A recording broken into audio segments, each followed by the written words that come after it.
Bonjour, c'est Lucille Bélan. Tous les 15 jours, dans C'est compliqué le podcast, je réponds à vos questions sur les relations humaines. Amour, amitié, sexe, bref, tout ce qui vous touche, vous fait souffrir et vous préoccupe. Aujourd'hui, Claire nous partage le problème qu'elle a avec une amie proche, qui a été indélicate avec elle, et a semé le doute dans son esprit quant à sa sincérité et ses bonnes intentions.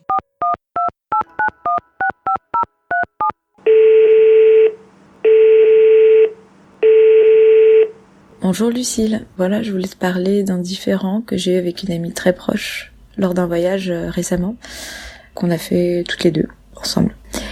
En fait, je l'avais trouvée un petit peu trop directive, qu'elle agissait de manière égoïste et puis un peu opportuniste par moments. Et en fait, je m'étais sentie très triste à la fin de ce voyage et je pleurais beaucoup. J'avais l'impression d'être son faire-valoir, qu'elle essayait d'avoir l'ascendant sur moi. J'étais un peu frustrée, j'arrivais pas à m'exprimer. J'ai attendu 3 mois pour lui en parler, pour prendre en fait du recul. Et entre-temps, on s'est pas donné beaucoup de nouvelles. À chaque fois qu'on se voyait, parce qu'on s'est quand même vu, elle me parlait toujours d'elle. Et elle a même eu une critique désobligeante envers mon travail artistique. En fait, le genre de critique qu'il est quand même pas très heureux de recevoir de la part d'une amie. J'ai un peu pensé que notre amitié pouvait être toxique. Et quand on s'est retrouvés pour en discuter, donc il y a quelques semaines, je lui ai tout raconté calmement. Je lui ai dit ce que j'avais sur le cœur. Elle a fini par me dire que c'était faux, qu'elle avait pensé à moi pendant tout le séjour, qu'elle n'avait pas été égoïste, bien au contraire, mais qu'elle s'attendait à ce que je réagisse un peu plus. Et elle a fini par m'annoncer que, en fait, mon problème, c'est que je manquais cruellement de confiance en moi. Et elle a même fait le parallèle avec ma vie amoureuse qui est, depuis quelques années, un peu inexistante.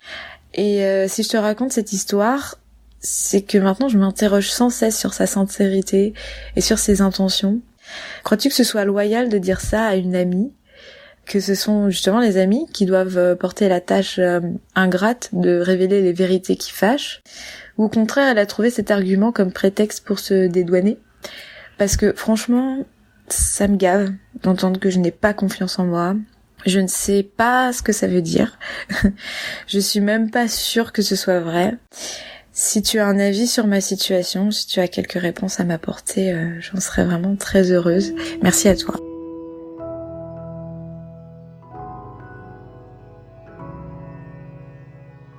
Chère Claire, on dit de plus en plus combien les chagrins d'amitié peuvent être douloureux, presque plus que les chagrins d'amour. On projette tellement sur l'autre dans les amitiés fortes. Et c'est parfois pour beaucoup, bien avant d'être engagé dans le couple, parmi les relations les plus longues que l'on construit dans sa vie. Cette question de la sincérité et de l'honnêteté dans l'amitié, je l'ai vécue. Est-ce qu'il faut tout dire à son ami ? Est-ce qu'il faut être capable de tout entendre ? J'ai perdu une amie de 10 ans parce que j'avais voulu tout partager, être totalement moi face à elle dans un moment difficile de ma vie, et qu'elle n'a pas accepté de me voir comme ça. Je crois donc que les problèmes de communication peuvent être fatals à l'amitié comme au couple. Dans votre cas, c'est un peu différent. Vous vous demandez si vous servez de faire valoir. Vous partagez un mal-être, un doute quant à la relation, et on ne vous y oppose qu'un reproche. Quel que soit le fond de vérité là-dedans, il me semble qu'il manque cruellement ici de bienveillance. Je fais partie des gens qui pensent qu'on peut tout dire, et même qu'il est important de pouvoir tout se dire. Il y a des vérités qui font plus mal que d'autres, mais elles restent nécessaires pour grandir et s'améliorer. Par contre, je suis convaincue que ces vérités ne sont verbalisables que dans le cadre d'une relation saine et bienveillante. Pour revenir à votre problème, peut-être que votre relation est déséquilibrée. Elle l'est en fait sûrement comme dans le cas où les deux amis ne sont pas au même stade de leur vie. Par contre, ce n'est pas à votre ami de vous reprocher de manquer de confiance en vous. On ne reproche pas ce genre de choses. Quand on est une amie, ou plus globalement un proche face à quelqu'un qui a besoin de soutien, on accompagne. On crée un environnement propice au développement de cette confiance manquante. Critiquez votre travail alors que vous vous mettez en situation de danger, en créant une œuvre artistique et en la présentant au monde, puis vous reprochez de ne pas avoir assez confiance est contre-productif. La tâche des amis, pour moi, c'est d'accompagner sur le chemin. Pas de creuser un trou, puis de dire après coup « Oh, tu es tombé ». Pour parler d'amitié et d'honnêteté, j'ai pensé inviter 2 de mes amis pour discuter ensemble de cet épineux sujet. Laurie et Mélodie, vous avez presque 30 ans, vous êtes parisienne et vous êtes super cool. Laurie, Mélodie, bonsoir. Salut Lucille. Laurie, on va commencer avec toi. Est-ce que tu penses que pour être une bonne amie, il faut tout dire ? Alors tout, je sais pas. Je pense que c'est important de pouvoir se dire les choses. Et après, je pense que ça dépend aussi... Je sais pas s'il y a des degrés d'amitié, mais il y a des gens avec qui je vais plus facilement dire parce qu'il y a la confiance qui est là et on sait qu'on peut se le dire sans que ça crée des histoires ou... Mais je pense que c'est important de pouvoir se dire les choses et pouvoir être honnête, sinon je vois moins l'intérêt, ou c'est que c'est plus superficiel en tout cas, à mes yeux. Mélodie, toi, quelles sont les limites de cette honnêteté-là ? Pour moi, les limites, ce serait d'essayer de pas blesser la personne. Enfin, en tout cas, moi, j'ai tendance toujours à essayer d'arrondir le plus les angles. Mais après, comme Laurie, je trouve que c'est important de garder cette honnêteté. Ça dépend aussi de la personne que t'as en face de toi. Mais voilà, pour moi, c'est juste... elle peut prendre la parole ou pas, c'est-à-dire est-ce qu'elle peut l'encaisser ? Oui. T'aurais tendance à vouloir protéger, justement ? Oui, j'ai très tendance à protéger. Et c'est pour ça que voilà, je tourne un petit peu autour du pot. Mais... l'essentiel pour moi, c'est surtout de pas blesser la personne à qui on veut parler, quoi. Trouver la bonne façon, peut-être. Il y a des gens qui sont plus aptes à prendre les choses de façon un peu cash et frontale, ouais. D'autres pas du tout. Mais ça fait aussi partie de l'amitié, je pense, de savoir déceler ça chez la personne qu'on a en face et pouvoir s'ajuster. Ça veut pas dire être faux ou pas dire les choses correctement, mais voilà. Alors du coup, si j'ai mis une robe qui me flatte pas du tout. Genre vraiment pas du tout. Ou si j'ai fait un super mauvais choix dans la vie, est-ce que je peux compter sur vous pour me le dire ? Alors moi, de but en blanc, une robe qui flatte pas, j'irais pas le dire parce que je trouverais ça un peu agressif d'arriver et te dire « Ouh là là, là, non, vraiment pas ». Après, si je sens que sur le terrain, on y va et que je sens que t'es un peu indécise et que tu te dis « Je sais pas, je le sens pas, est-ce que voilà, peut-être que… » En y mettant les formes, je dirais ce que j'ai à dire, mais je rentrerai pas dans le sujet comme ça, parce que moi, ça m'arrive aussi de porter des trucs qui me vont pas. Il y a des jours sans, et ça m'embêterait qu'on me le dise comme ça. Exactement. Moi, j'ai plus tendance à le dire quand je vois que quelqu'un est bien habillé ou est super resplendissante. Ouais. Mettre en avant, ouais. Parce que... D'ailleurs, est-ce que c'est pas plus souvent des jours où on n'est pas au... Enfin, je sais pas. Oui, quand on n'est pas au top, on n'a pas forcément... Quand on est au top, autant se le dire. Ah, mais là, t'es super, ça te va trop bien. Dans les choix de vie, c'est un peu différent. Enfin, autant la robe, bon, je me dis, on peut passer sur le sujet, sur une couleur ratée ou une robe. Après, sur les choix de vie, je pense qu'on peut toujours être de bons conseils, mais pareil, en y allant pas à pas et en voyant un peu en fonction de la sensibilité de la personne... aussi, mais sur les relations amoureuses, pareil, c'est un petit peu peut-être un petit peu compliqué, mais moi j'essaye en tout cas de le dire en mettant des petits indices, on va dire, à droite à gauche, et pas forcément en y allant tout de suite cash, mais peut-être que je donnerai mon avis et puis après la personne en fait ce qu'elle en veut, quoi. Pour rebondir, je trouve aussi que à partir du moment où ça nous implique pas, je pense que ce qui est important, c'est de voir ce qui est pour la personne en face, donc si ça nous implique pas, je trouve que le jugement, il est pas toujours bienvenu. Alors, je parlais pas d'un jugement, je pensais plutôt pour un conseil, si tu veux. Je pensais plus à un truc de guide que quelque chose pour dire non, mais vraiment, là, t'as fait de la merde. Je pensais plus à un truc du genre, je sais pas si t'es heureuse dans ta vie, est-ce que tu veux pas qu'on réfléchisse ensemble à comment tu pourrais être plus heureuse, tu vois? Plutôt quelque chose dans cette optique-là. Oui, plutôt de se dire, je me mets à ta place et dans tes chaussures. Voilà, sinon c'est super cruel. Ouais, c'est ça. Oui.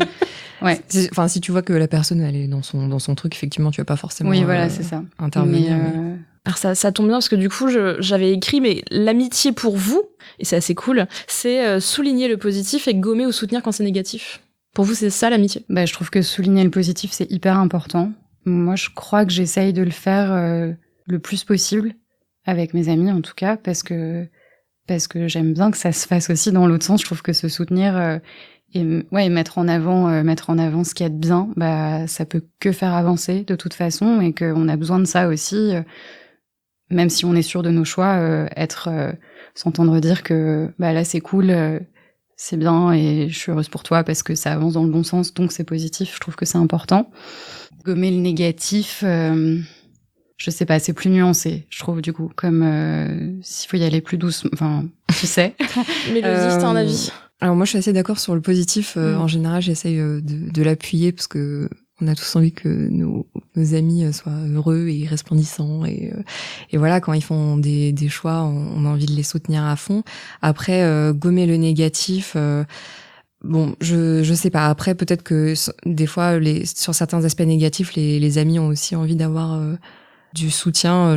Par exemple, quand on est dans un boulot qui nous plaît pas forcément, on se tourne aussi vers nos amis pour savoir un petit peu ce qu'ils en pensent, qu'est-ce qu'ils feraient eux. Après, bon, c'est... Ou alors, et puis accompagner dans le... Alors, en fait, peut-être que gommer le négatif, c'est pas forcément le gommer, mais c'est faire en sorte qu'il soit tendre vers le positif plus qu'autre chose. Moi, c'est aussi comme ça que j'essaye de prendre les choses de toute façon dans la vie, de me dire, bon, bah...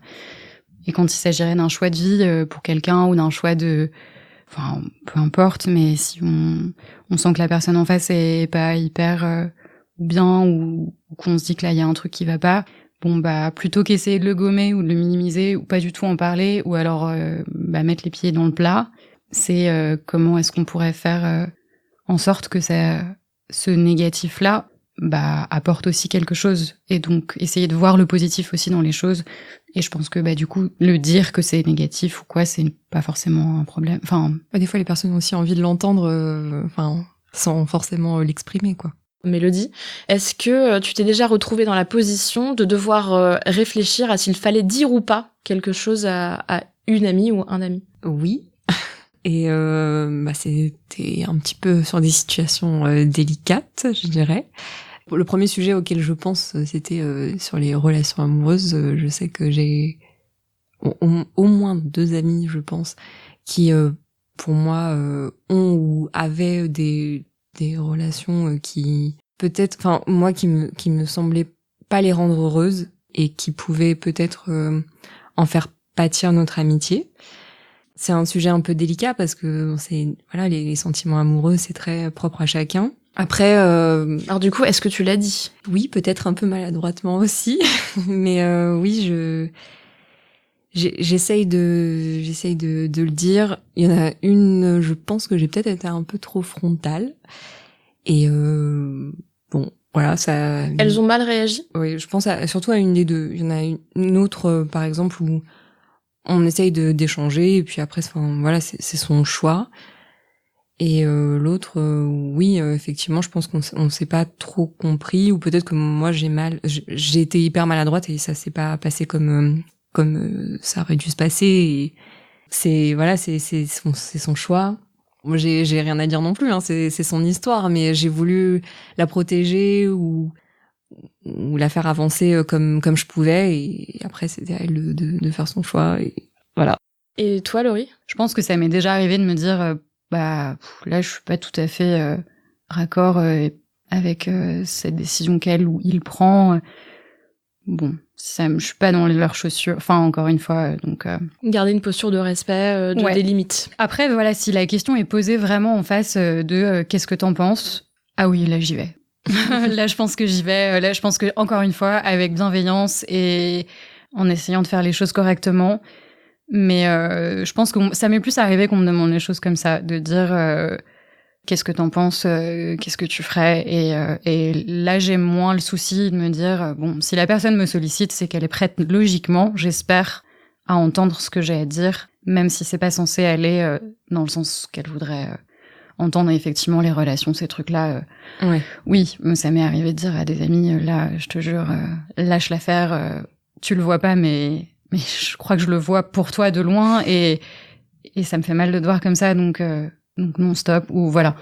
Et les gens ont réagi comment? T'as un souvenir de ça? Après, souvent, c'était aussi avec des personnes il y avait peut-être déjà un peu, je sentais en face que c'était pas très loin de cette conclusion-là aussi, donc c'est aussi pour ça que... Il y avait un besoin de conclusion, et c'est l'ami qui l'apporte. Après, oui, il y a eu peut-être des personnes qui m'ont dit « Ah, t'as été un peu dur ou quoi ?» Et en fait, c'est vraiment parce que ça m'embête de voir mon ami comme ça, donc oui, et puis c'était dans la discussion de toute façon, donc oui, je vais pas m'amuser à lui dire « Là, c'est génial ce que t'es en train de vivre, je crois pas du tout, et je crois que tu le sais, donc disons-le, et puis après t'en fais ce que tu veux de toute façon. » Je pense que c'est ça aussi la limite, c'est savoir se dire voilà, moi ce que j'en pense, en revanche il s'agit de toi, de ta vie, et c'est super important de savoir ne pas empiéter là-dessus, je trouve, en tant qu'amis, et dire il s'agit de toute façon pas de nous à ce moment-là, donc on est là avec nos interprétations, nos vécus, nos ressentis parce qu'il s'agit de notre façon de voir le truc,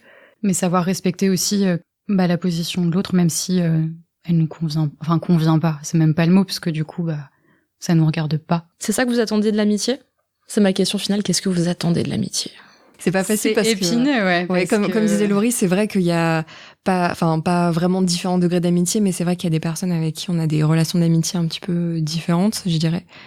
Mais oui, j'attends de mes amis qui me soutiennent quand ils voient que je suis heureuse. Après, si je fais des choix qui ne leur conviennent pas, mais qui considèrent que c'est pas forcément bon pour moi, ça me dérangerait pas qu'ils me l'expriment. Je sais que j'ai une amie qui m'avait dit très ouvertement qu'elle détestait mon ex à l'époque et j'étais plutôt contente de l'apprendre parce que c'est vrai qu'au fond de moi je savais que c'était pas forcément un mec avec qui j'avais envie d'être. Et après si c'était l'homme de ma vie qu'elle me disait ça, c'est après à moi de prendre l'information mais j'attends de mes amis aussi qui me soutiennent quand ça va pas forcément, quand c'est négatif. Je sais pas ce que t'en penses, Laurie. Toi. Alors moi, je crois aussi, je pense que pendant des années, j'ai attendu beaucoup, justement, parce que j'avais l'impression de donner beaucoup. Et je sais pas si c'est forcément la meilleure des postures d'attendre spécifiquement de ses amis tel ou tel, parce qu'on est tous différents, on a tous des façons de recevoir les choses de la vie différemment, et que moi ce que j'attends juste c'est que il y ait de l'honnêteté, et peu importe que ce soit de l'honnêteté sur je te dis les choses parce que je pense qu'il faut que je te les dise, ou mon honnêteté dans notre amitié c'est de plutôt ne pas insister sur ça. Enfin, je sais pas si attendre des autres, que ce soit amical ou même toute autre forme de relation, de toute façon c'est très très sain.